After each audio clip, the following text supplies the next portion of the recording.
Hi guys, how are you all. AS27 की बारी है अब, और AS27 को हम क्विकली रिवाइज करेंगे। हो सकता है थोड़ा सा टाइम ज़्यादा लगे, मुझे नहीं पता कि ये वीडियो कितनी देर में कंप्लीट होगा। वो इसलिए, वैसे तो AS27 बहुत ही छोटा सा है, बट अगर मैंने सिर्फ आपको ये सब पढ़ा दिया बिना किसी क्वेश्चन के, तो आपको ज़्यादा मज़ा नहीं आएगा। तो व्हाट आई हैव डिसाइडेड, मैंने ये डिसाइड किया है कि AS27 के साथ साथ मैं आपको उसका मास्टर क्वेश्चन करवाऊंगा। अब वो मास्टर क्वेश्चन क्या है वो आपको मालूम पड़ेगा थोड़ी देर में। अगर आप ये AS27 का चार्ट चाहते हो साथ साथ मास्टर क्वेश्चन, तो आप डिस्क्रिप्शन में चले जाइएगा, आपको डाउनलोड करने का लिंक मिल जाएगा। चलिए शुरू करते हैं। AS27 financial reporting of interest in जेवी, क्योंकि नया स्टैंडर्ड है और थोड़ा सा ऑफ बीट टाइप का स्टैंडर्ड है, थोड़ा सा अलग है, तो मैं जानबूझ के इसको स्लो रखूंगा, ठीक है। तो financial reporting of interest in जेवी, कुल मिला के तीन इंपॉर्टेंट इन्वेस्टमेंट्स होते हैं हमारे। इन्वेस्टमेंट इन सब्सिडरी, जहां पर 50% से ज्यादा इन्वेस्टमेंट होना चाहिए। दूसरा होता है इन्वेस्टमेंट इन एसोसिएट, जहां पर 20% या ज्यादा इन्वेस्टमेंट होना चाहिए, बट अप टू 50%। और तीसरा इन्वेस्टमेंट होता है हमारा जेवी का, जहां पर परसेंटेज फिक्स नहीं है, स्पेसिफाइड नहीं है। माइंड इट, मैं फिर से बोल रहा हूं, इन्वेस्टमेंट इन जेवी में कोई भी परसेंटेज ऑफ इन्वेस्टमेंट स्पेसिफाइड नहीं है। अब सबसे पहले ज्वाइंट वेंचर क्या होता है। ज्वाइंट वेंचर के लिए सबसे इंपॉर्टेंट चीज है कॉन्ट्रैक्चुअल एग्रीमेंट या अरेंजमेंट। जितनी भी पार्टीज इन्वॉल्व है, 2 4 6 8 10, उन सबके बीच में कॉन्ट्रैक्ट होना जरूरी है। Contractual arrangement of two or more parties who share the control. पहला कंडीशन मैंने बोला कॉन्ट्रैक्ट का, दूसरा कंडीशन है उस कॉन्ट्रैक्ट में साफ साफ लिखा है कि ये जितनी भी पार्टीज के बीच में कॉन्ट्रैक्ट हुआ है वो आपस में मिलकर कंट्रोल को शेयर करेंगी। यहीं पर मैं आपको बोलना चाहूंगा कि जब हमारा इन्वेस्टमेंट इन सब्सिडरी होता है, वहां पर सिर्फ इंडिविजुअल होल्डिंग कंपनी के पास कंट्रोलिंग अथॉरिटी होती है, जबकि जेवी एक ऐसी चीज है जहां पर मल्टीपल पार्टीज के पास कंट्रोल शेयर करना होता है। मल्टीपल पार्टीज कंट्रोल शेयर करते हैं, कंट्रोल मतलब डिसीजन मेकिंग मिलकर करते हैं ओवर द बिजनेस एक्टिविटी। तो यहां पर क्या है, कॉन्ट्रैक्ट का होना जरूरी है, उस कॉन्ट्रैक्ट के थ्रू कंट्रोल का शेयर होना जरूरी है, कंट्रोल को शेयर करना जरूरी है over the business activity. Contract must specify the sharing of control, specific percentage of holding is not necessary. मतलब मुझे कितना परसेंटेज मिनिमम से मिनिमम होल्ड करना है, 10 20 30, ये कोई जरूरी नहीं है। तो कॉन्ट्रैक्ट का होना जरूरी है, कॉन्ट्रैक्ट के अंदर कंट्रोल शेयर होना चाहिए। यहां पर लिखा तो नहीं है, बट मैं आपको अपनी समझ के हिसाब से बता रहा हूं, और क्योंकि मैं फाइनल लेवल पर पढ़ाता हूं, मैं आपको बता रहा हूं कि शेयरिंग ऑफ कंट्रोल का मतलब होता है, शेयरिंग ऑफ कंट्रोल का मतलब होता है यूनानिमस डिसीजन मेकिंग। मतलब ये कि मान लो अगर 4 पार्टीज के बीच में कॉन्ट्रैक्ट है, तो चारों के चारों ये जो भी डिसीजंस होंगे उस बिजनेस एक्टिविटी में, ज्वाइंट वेंचर में, वो सब मिलकर डिसीजंस लेंगे, यूनानिमस डिसीजन लेंगे। 4 में से मान लीजिए 3 लोग बोल रहे हैं हाँ इस रिजोल्यूशन को पास करना है, एक बोलता है नहीं करना है, इसका मतलब यूनानिमस डिसीजन नहीं है। एक अगर अपोज कर रहा है तो यूनानिमस डिसीजन नहीं है। तो ज्वाइंट वेंचर के लिए यूनानिमस डिसीजन होना जरूरी है। और तीसरा, स्पेसिफाइड परसेंटेज जरूरी नहीं है, कितना भी परसेंटेज हो।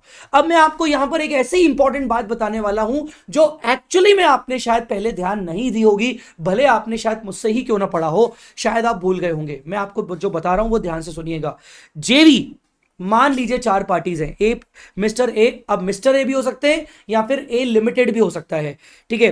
तो ए के पास 25%, बी के पास 25%, सी के पास 25%, डी के पास 25%। अब एग्रीमेंट इन चारों के बीच भी हो सकता है, एक केस। दूसरा केस, एग्रीमेंट सिर्फ इन 3 के बीच में भी हो सकता है, ठीक है। लिखा हुआ है जितनी भी पार्टीज के बीच में एग्रीमेंट होगा वो सब मिलकर शेयर करेंगे कंट्रोल को। तो यहां पर मैं आपको एक पॉइंट बताने वाला हूं कि मान लीजिए एग्रीमेंट हुआ ए बी सी के पास, सी के बीच में, डी एग्रीमेंट का पार्ट ही नहीं है। डी जस्ट एक इन्वेस्टर है, उसने सिर्फ अपने पैसे लगाए हैं, उसको मतलब है रिटर्न से। वो बोल रहा है कि भाई तुम लोग अपने हिसाब से बिजनेस करो, मुझे रिटर्न से मतलब है, मैं डिसीजन मेकिंग का पार्ट नहीं बनना चाह रहा, ठीक है। तो एग्रीमेंट में कौन है, 3, इन तीनों के बीच में एग्रीमेंट ये हुआ है कि तीनों मिलकर डिसीजन लेंगे इस एक्टिविटी में, इस जेवी में, तो भी ये जेवी माना जाएगा। आप ये नहीं कह सकते कि सर देखो डी तो गायब है, बेटा डी एग्रीमेंट का पार्ट ही नहीं है। अगर डी एग्रीमेंट का पार्ट होता तो फिर चारों को शेयर करना पड़ता कंट्रोल, और चारों में अगर मान लो वो डी को इन्वॉल्व नहीं करते एग्रीमेंट का पार्ट होने के बावजूद, फिर ये जेवी नहीं होता, क्योंकि डी एग्रीमेंट में है पर डी को इज्जत नहीं मिल रही। आई बात समझ में कि नहीं? डी को कंट्रोल नहीं मिल रहा, शेयरिंग ऑफ कंट्रोल नहीं हो रहा। जैसे इन तीनों के बीच में एग्रीमेंट है, मान लो बी को इज्जत नहीं मिल रही, बी को कंट्रोल शेयर करने का हक नहीं है, पर ए और मतलब एग्रीमेंट में तो बी को रखा गया है, पर बी की कोई नहीं सुनता, ए और सी मिलकर डिसीजन ले लेते, गलत, ये फिर जेवी नहीं है। तो जितनी भी parties contract party to the contract होंगी, वो आपस में कंट्रोल शेयर करना उनका जरूरी है, और उनको बोला जाएगा वेंचरर्स। सर डी कौन होगा? बेटा डी एक इन्वेस्टर है, सिंपली डी एक इन्वेस्टर है, और जेवी उसके लिए जेवी नहीं है कायदे से, उसके लिए वो एसोसिएट है। तो डी अपनी बुक्स में इन्वेस्टमेंट एंड एसोसिएट का एएस लगाएगा। चलिए, तो ये तीनों मिलकर कंट्रोल शेयर कर रहे हैं। मुझे लगता है शायद मुझे ज्यादा रिपीट करने की जरूरत नहीं है। क्लासिफिकेशन ऑफ जेवी, 3 टाइप के जेवीज होते हैं। पहला होता है ज्वाइंटली कंट्रोल्ड ऑपरेशन, पहला होता है ज्वाइंटली कंट्रोल्ड ऑपरेशन जेसीओ, दूसरा होता है जेसीए ज्वाइंटली कंट्रोल्ड असेट, और तीसरा होता है ज्वाइंटली कंट्रोल्ड एंटिटी। चलिए आइए किसी एक अच्छे से मिलकर समझते हैं। पहले मैं आपको समझाऊंगा ज्वाइंटली कंट्रोल्ड असेट, जो सबसे छोटा, सबसे छोटा और लेस स्कोप वाला जो ज्वाइंट वेंचर होता है उसको बोलते हैं जेसीए। जेसीए में सिंपली क्या होता है, तुमने और मैंने मिलकर एक एग्रीमेंट किया कि यार एक असेट खरीदते हैं, उस असेट को मिलकर ऑपरेट करेंगे, बस। लॉजिकली जेसीए के अंदर कोई एक कंबाइंड बिजनेस एक्टिविटी भी नहीं हो रही है। जेसीए का स्कोप इतना छोटा है कि जेसीए में कोई बिजनेस एक्टिविटी नहीं हो रही है, हमने सिर्फ 1-2 कॉमन एसेट्स खरीदे हैं, उन कॉमन एसेट्स को हम अपने अपने पर्पस के लिए यूज कर रहे हैं, दैट इज कॉल्ड जेसीए। यहां पर कोई भी सेपरेट लीगल एंटिटी नहीं बनती है। कॉमन एसेट परचेज किया जाएगा वेंचरर्स के द्वारा, हर वेंचरर अपना अपना शेयर रिकॉर्ड करेगा अपने अपने बुक्स में, ठीक है। और कोई सेपरेट फाइनेंशियल स्टेटमेंट जेसीए का बन ही नहीं सकता, पॉसिबल ही नहीं है। अरे फाइनेंशियल स्टेटमेंट छोड़ो, जेसीए की कोई खुद की बिजनेस एक्टिविटी नहीं है, बस वो एक एसेट खरीदी गई है जिसको शेयर किया गया है, सिंपली। अब उससे थोड़ा ऊपर आता है आपका जेसीओ। जेसीओ में सिर्फ 1-2 असेट पे काम नहीं किया गया, 1-2 असेट मिलकर नहीं खरीदी गई, प्रॉपर एक बिजनेस एक्टिविटी की जा रही है। बट दिक्कत बस ये है कि नो सेपरेट लीगल एंटिटी। मान लीजिए 2 बिल्डर्स ने मिलकर बोला कि यार एक काम करते हैं, एक प्रोजेक्ट बनाते हैं, तू भी अच्छा है बिल्डर, मैं भी अच्छा हूं। पुणे में ना 2 बड़े बिल्डर्स ने मिलकर एक नया प्रोजेक्ट लॉन्च किया, एक नए नाम से लॉन्च किया। दोनों बिल्डर्स मिलकर उसको ऑपरेट कर रहे हैं, दोनों बिल्डर्स का शेयरिंग ऑफ कंट्रोल है, चाहे वो मार्केटिंग में हो, चाहे सेल्स में हो, चाहे कंस्ट्रक्शन रिलेटेड एक्टिविटीज में हो, सभी में उन्होंने दोनों ने मिलकर एक नया प्रोजेक्ट डेवलप किया। बट दिक्कत यह है वो जो प्रोजेक्ट डेवलप किया गया है वो एक पार्टनरशिप फॉर्म के थ्रू बनाया गया है, वो एक एलएलपी के थ्रू बनाया गया है, उसके लिए एक सेपरेट लीगल एंटिटी तैयार नहीं की गई है, उसको बोलोगे तुम जेसीओ। तो जेसीओ में भी सेपरेट लीगल एंटिटी नहीं होती है। Each वेंचरर uses his own assets and encourage own liability. मैंने आपको कंस्ट्रक्शन का एग्जांपल दिया, 2 बिल्डर्स का एग्जांपल दिया। हो सकता है एक बिल्डर का काम कुछ हो, दूसरे बिल्डर का काम कुछ हो, दोनों अपना अपना काम उस पर्टिकुलर प्रोजेक्ट के अंदर करेंगे। हो सकता है कोई अपनी अपनी तरफ से असेट्स भी लेके आए और अपनी अपनी लायबिलिटीज भी इनकर करें। JCO does not have it's separate financial statements. यहां पर भी सेपरेट फाइनेंशियल स्टेटमेंट नहीं होता। तो यहां पर होगा क्या, हर एक बिल्डर अपनी अपनी बुक्स में अपना अपना रेवेन्यू रिकॉर्ड करेगा, अपना अपना share of revenue, share of income, share of expense, share of asset and liability record करता है उस पर्टिकुलर बिजनेस एक्टिविटी का। अगर आप मुझसे पूछो कि जेसीओ और जेसीए में फर्क क्या है, तो जेसीए में इक्का दुक्का कोई असेट मिलकर खरीदी गई है, जेसीओ में पूरा बिजनेस चल रहा है पर एक सेपरेट लीगल एंटिटी के थ्रू नहीं चल रहा है। और यहीं पर अगर मैं इसमें बोलूं कि पूरा बिजनेस चल रहा है सेपरेट लीगल एंटिटी के थ्रू चल रहा है, तो वो बन जाएगा जेसीई। जेसीई सेम टू सेम जेसीओ जैसा होता है, बट उसको बाकायदा एक प्रॉपर कंपनी इनकॉर्पोरेट करके बनाया गया है। Separate legal entity is created, it has its own books and financial statement. अब क्योंकि सेपरेट लीगल एंटिटी है, कंपनी है, तो इसके खुद के फाइनेंशियल स्टेटमेंट्स बनेंगे, इसके खुद के बुक्स ऑफ अकाउंट्स होंगे। इसके खुद के बुक्स ऑफ अकाउंट्स होंगे तो सारे के सारे असेट्स, लायबिलिटीज, इसकी जो बिजनेस एक्टिविटी चल रही है उस बिजनेस एक्टिविटी में जो भी असेट्स, लायबिलिटीज, इनकम्स, एक्सपेंस होंगे वो सब उसी के जेवी के बुक्स ऑफ अकाउंट्स में ही दिखेंगे, ठीक है। Each venturer has defined share in net assets and net profit of JCE. अब जेसीई मतलब जो ज्वाइंट कंट्रोल एंटिटी है, ये जितना भी प्रॉफिट कमाएगी उस प्रॉफिट में हर एक वेंचरर का अपना अपना हिस्सा होगा। जो हिस्सा जैसे हम होल्डिंग कंपनी सब्सिडरी में उसका हिस्सा होता है, वैसे ही इन्वेस्टर का हिस्सा, वेंचरर का हिस्सा जेसीई में रहेगा, ठीक है। और यहां पर जो इन्वेस्टर है वो फॉलो करेगा प्रोपोर्शनेट कंसोलिडेशन मेथड। सर ये क्या होता है बेटा? बिल्कुल सेम टू सेम कंसोलिडेशन की तरह होता है। कंसोलिडेशन, होल्डिंग सब्सिडरी में तुम क्या करते हो, parent company, holding company 100% assets record करती है, 100% लाइबिलिटीज रिकॉर्ड करती है, और उसके अपोजिट साइड वो माइनॉरिटी इंटरेस्ट रिकॉर्ड करती है से 20%। अगर मेरा 80% शेयर है असेट लाइबिलिटी में, तो मैं 100% असेट्स रिकॉर्ड करूंगा, 100% लाइबिलिटी रिकॉर्ड करूंगा और 20% माइनॉरिटी रिकॉर्ड करूंगा। यहां पर बस पॉइंट ये है कि अगर मान लीजिए मेरा 30% शेयर है इस जेसीई में, ज्वाइंट कंट्रोल एंटिटी में, तो मैं नेट उस जेसीई के 30% एसेट्स रिकॉर्ड करूंगा, उस जेसीई के 30% लायबिलिटी रिकॉर्ड करूंगा, बस मैं कोई माइनॉरिटी इंटरेस्ट रिकॉर्ड नहीं करूंगा। जैसे तुम वहां पर सब्सिडरी में कॉस्ट ऑफ कंट्रोल बनाते हो, गुडविल कैपिटल रिजर्व निकालते हो, सेम टू सेम तुम यहां निकालोगे। यहां पर भी तुम्हारा वही फॉर्मूला होगा, सेम टू सेम फॉर्मूला होगा। इन्वेस्टमेंट हमने जो किया है 30%, फॉर एग्जांपल जो भी इन्वेस्टमेंट कॉस्ट है उसको हमने कंपेयर किया 30% ऑफ नेट असेट्स के साथ, 30% of net assets, fair value of net assets के साथ, जिसमें हम जेसीई का इक्विटी शेयर कैपिटल और प्री एक्विजिशन प्रॉफिट का कुल मिला के 30% कर रहे हैं। बस इस तरीके से गुडविल कैपिटल रिजर्व निकलेगा। बस प्रोपोर्शनेट कंसोलिडेशन का मतलब, इसमें दो बातें आपको ध्यान रखनी है, जैसे कंसोलिडेशन होता है वैसा का वैसा होगा, और दूसरा यहां पर माइनॉरिटी इंटरेस्ट नहीं निकलेगा, और होल्डिंग कंपनी मतलब इन्वेस्टर बस अपना प्रोपोर्शनेट शेयर ऑफ असेट्स और लायबिलिटीज लेके आएगा। इसमें प्रोपोर्शनल कंसोलिडेशन मेथड इस तरीके से फॉलो होता है। आइए, तो प्रोपोर्शनल कंसोलिडेशन मेथड सिर्फ जेसीई के लिए फॉलो होता है।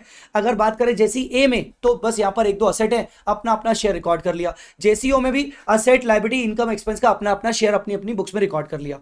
ठीक है, तो venturer shall consolidate its own share of assets, liabilities, revenues, expenses.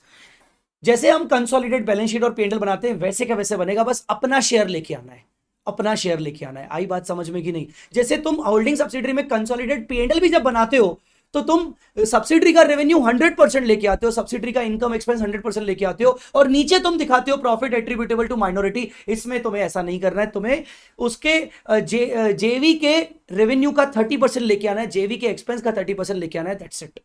ठीक है, तो no minority interest unlike subsidiary company. Goodwill capital of जैसे निकलता है वैसा का वैसा निकलेगा by preparing the cost of control, बिल्कुल वैसा का वैसा निकलेगा।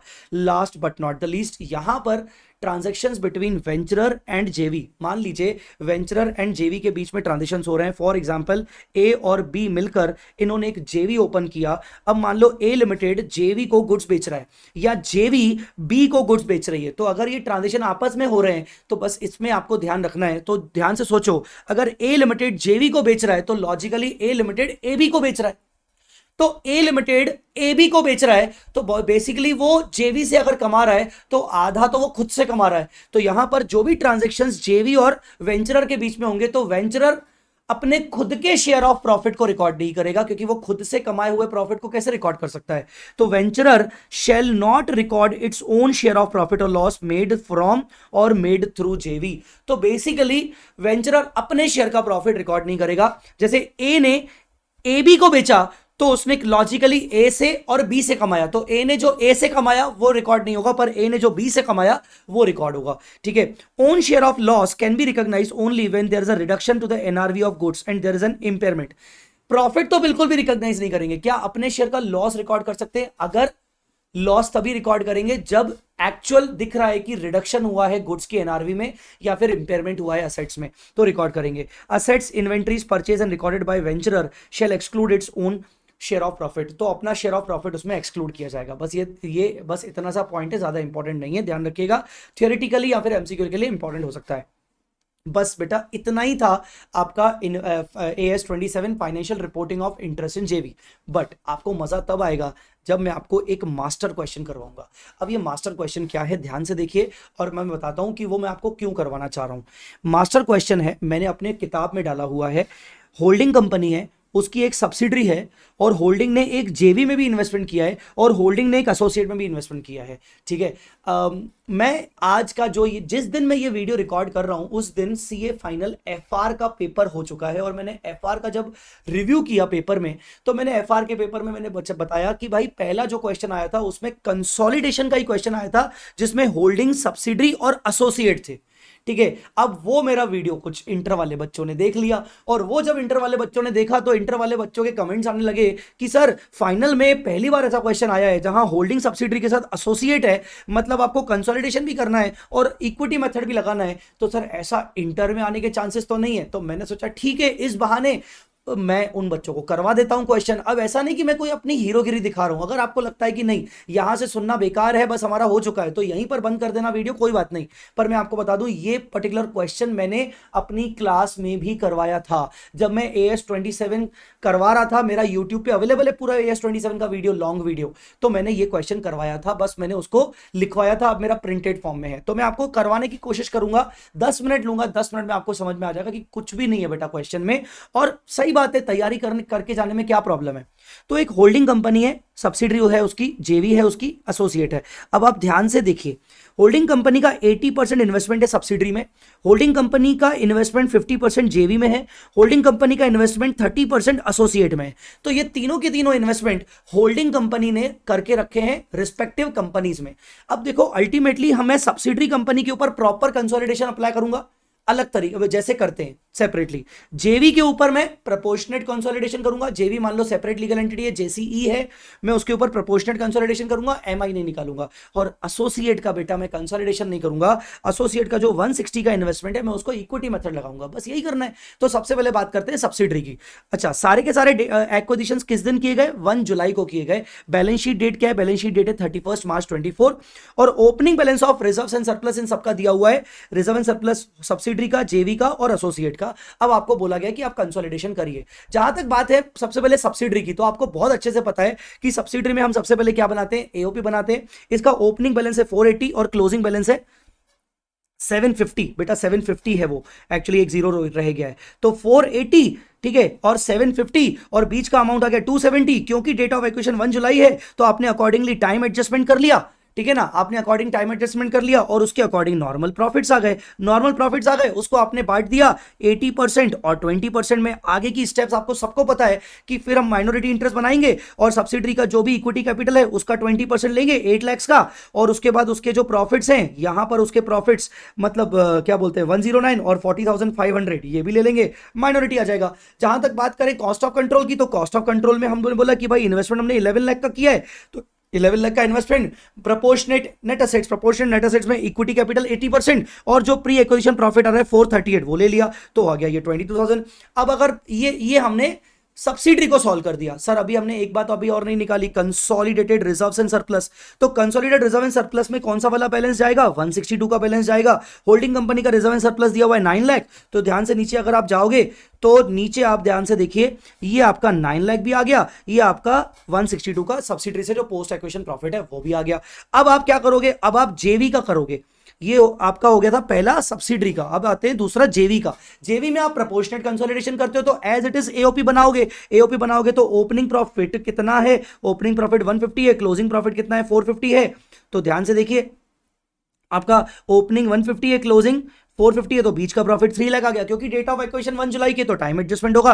टाइम एडजस्टमेंट होने के बाद कोई और एडजस्टमेंट नहीं है, जैसे अगर होता डिविडेंड वगैरह तो वैसा का वैसा कर लेते। और यहां पर final pre profits and post profits आ गए, उसमें हमने सिर्फ इन्वेस्टर का 50% निकाला। आप ध्यान से देखिए, माइनॉरिटी इंटरेस्ट हमने नहीं निकाला। फिर हमने कॉस्ट ऑफ कंट्रोल बनाया, जैसे नॉर्मली बनाते हैं। मैंने आपको बोला था कि जैसे नॉर्मली कॉस्ट ऑफ कंट्रोल मैंने आपको बताया था, यहां जैसे बनाते हैं वैसा का वैसा बनाएंगे। तो इन्वेस्टमेंट हमारा कितना है एसोसिएट जेवी में? 5 लाख रुपीज का, तो 5 लाख रुपीज का इन्वेस्टमेंट है। उसके बदले में हमारा नेट एसेट्स का शेयर कितना है? नेट एसेट्स का शेयर जेवी 6 लाख, 6 लाख में 50% मतलब 3 लाख, और ऊपर से जो 112,500 प्री एक्विजिशन प्रॉफिट का शेयर आया, ये हमारा निकल गया गुडविल। तो यहां से एक गुडविल आ गई, दूसरी गुडविल यहां से आ गई, गुडविल 22 और गुडविल 87,500 आ गई। दो गुडविल हमारी आ गई, बस और कुछ करने की जरूरत नहीं है, माइनॉरिटी निकालने की जरूरत नहीं है। अब तीसरा हमने देखा एसोसिएट कंपनी का। एसोसिएट कंपनी में इन्वेस्टमेंट हमारा कितना है? एसोसिएट कंपनी में इन्वेस्टमेंट है हमारा 160 का। हमें सिर्फ इन्वेस्टमेंट को रिवैल्यू करना है इक्विटी मेथड के हिसाब से। तो सबसे पहले हम इक्विटी मेथड लगाएंगे on the date of investment.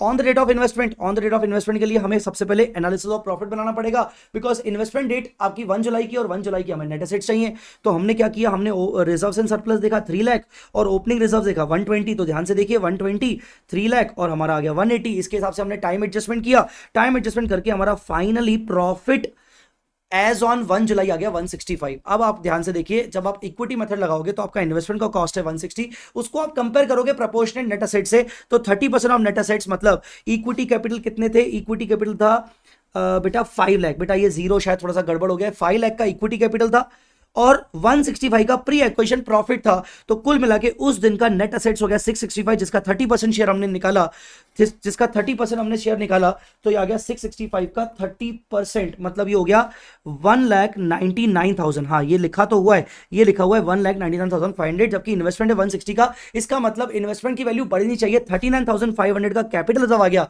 जिससे हमने अपने इन्वेस्टमेंट की वैल्यू बढ़ा दी, तो हमारे revised carrying amount of investment आ गया 199,500। फिर हमने बोला कि भाई डेट ऑफ एक्विजिशन के बाद जो भी एसोसिएट कंपनी का पोस्ट एक्विजिशन प्रॉफिट है 135, उसमें भी हमारा शेयर होगा, उससे हम अपने इन्वेस्टमेंट को वैल्यू को ऐड कर देंगे। तो 135 का 30% हमने वैल्यू ऐड कर दी, उससे 40,500, 135 का 30% 40,500, हमारे इन्वेस्टमेंट्स आज आ गए 2,40,000 के। कुल मिला के हमारे जो इन्वेस्टमेंट 160 के थे, हमारी सेपरेट फाइनेंशियल स्टेटमेंट्स में 160 के थे, आज वो इन्वेस्टमेंट कंसोलिडेशन में 240 के दिखेंगे। आप बैलेंस शीट देखिए, बैलेंस शीट में आपको investment in associate as per equity method 240 दिखेगा, ठीक है।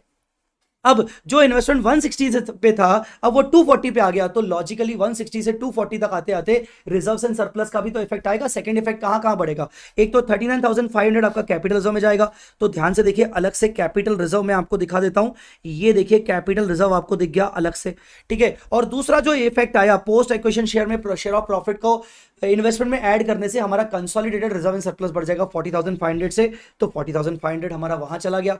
इसके अलावा जो जेवी से जो हमें पोस्ट एक्विजिशन प्रॉफिट का शेयर आया 112,500, तो हमारा वो भी 112,500 कंसोलिडेटेड पीएनएल में चला गया। तो कुल मिला के कंसोलिडेटेड पीएनएल में होल्डिंग का खुद का रिजर्व एंड सरप्लस, होल्डिंग को जो सब्सिडरी कंपनी से पोस्ट एक्विजिशन प्रॉफिट का 80% शेयर आया, होल्डिंग को जो जेवी से पोस्ट एक्विजिशन प्रॉफिट का 50% शेयर आया, और होल्डिंग को जो एसोसिएट से पोस्ट एक्विजिशन प्रॉफिट का 30% शेयर आया, और उसके अलावा कैपिटल रिजर्व आ गया। इस तरीके से आपका कंसोलिडेटेड रिजर्व एंड सरप्लस बन गया, जिसको आप यहां पर नीचे लिख रहे हो। इसके अलावा देखो आप गुडविल क्या लिख रहे हो, गुडविल आपने ये दोनों मिलाकर लिख दी, ठीक है। बाकी other assets as it is लिख दी, बाकी आपने other liabilities as it is लिख दी, और माइनॉरिटी इंटरेस्ट आपने सब्सिडरी वाला लिख दिया 310, जो 310 आपने यहां पर ऊपर निकाला था, ये 310 बन गया आपका क्वेश्चन।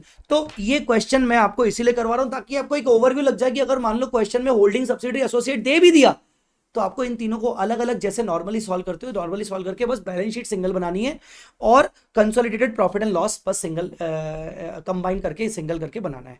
आई मेरी बात समझ में? तो मैं ये क्वेश्चन इसलिए करा रहा हूँ, मुझे तो आज हंसी आ गई जब मैंने कमेंट्स देखे कि सर हमारे में भी तो ऐसा नहीं आ जाएगा, सर फाइनल लेवल पे उन्होंने होल्डिंग सब्सिडरी प्लस एसोसिएट दे दिया, तो हमारे में भी तो ऐसा नहीं आ जाएगा। तो गाइस मैं बैठा हूं तुम्हारा बड़ा भाई, अब तो अगर आ भी गया तो ऐसी की तैसी हम करके आएंगे, ठीक है। तो guys this was your financial reporting of interest in जेवी। इसमें मैं आपको एक छोटी सी रिक्वायरमेंट करूंगा, अगर आपको मुझ पे भरोसा हो तो प्लीज आप आधा घंटा और निकालिएगा या 20 मिनट और निकालिएगा, और जेवी के सारे क्वेश्चन जरूर पढ़ के जाइएगा, बिकॉज मुझे ऐसा लगता है कि अगर जेवी का आया तो प्रोपोर्शनल कंसोलिडेशन आया तो ठीक है, नहीं तो अगर कुछ थ्योरी क्वेश्चन दे दिया तो तुम्हारी बैंड बच जाएगी, ये रिवीजन वीडियो तुम्हारे किसी काम का नहीं रहेगा। तो वो क्वेश्चन जरूर करके जाना गाइस। आई होप आपको ये वीडियो अच्छा लगा होगा, अगर हाँ तो इस वीडियो को जरूर लाइक करिएगा, और हाँ लाइक तुम नहीं कर रहे हो, मैं बताऊं इतने सारे रिवीजन वीडियोस तो हर कोई बच्चा मांग रहा है, और मैं दे भी रहा हूं क्योंकि मुझे मजा आ रहा है तुम लोगों को पढ़ाने में, बट पॉइंट ये है कि तुम लोग वीडियो को लाइक नहीं कर रहे हो, और सब्सक्राइब का तो पता ही नहीं है। तुम लोगों ने शायद मेरा चैनल पता नहीं सब्सक्राइब करके रखा है कि नहीं करके रखा है, आई डोंट नो। अगर हो सके तो प्लीज सब्सक्राइब भी करिएगा। All the very best for your exams. Thanks lot guys, bye bye, take care.